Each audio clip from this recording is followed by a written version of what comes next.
Hello friends, எங்கள் வீட்டு பிச்சிப்பூ பார்த்தீங்களா? மொட்டு வச்சிருக்கு.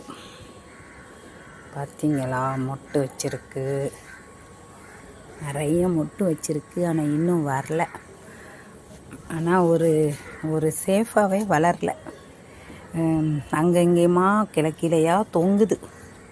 மருதாணி பார்த்தீங்களா? கட் பண்ணி விட்டேனா இப்போ நல்லா பெரிய பெரிய இலையாக வந்துருச்சு. எங்கள் வீட்டு ரம்பை இலையை பார்த்தீங்களா? எவ்வளோ பெரிய ரம்பை இலை. இது கத்தாழை வச்சு 2 மாதத்தில் இவ்வளோ பெருசு வந்துருச்சு. அப்புறம் இது பச்சை மிளகாய், குண்டு மிளகாய் இருக்கும்ல, அந்த மிளகாய் இது. ஓகே, இது எலுமிச்சை பழம். ஹயாத்தோடு இருக்கும்போது ஒரு பழம் வருமானு தெரியலை. இதுவும் எலுமிச்சை தான். இதுவும் பச்சை மிளகா.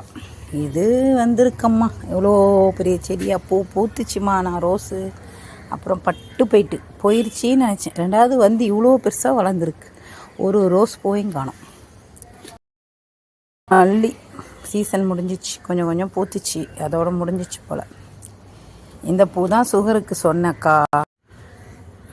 இது ஜப்ஜா விதை. நம்ம ரோஸ் பிடிக்கலாம் போட்டு குடிக்க மாட்டோம், அந்த விதை.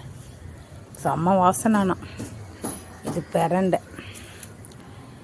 இது முருங்கை. இதுவும் முருங்கை. எங்கள் வீட்டுக்கு கீரை வேணும்னா இங்கே 2 பறித்து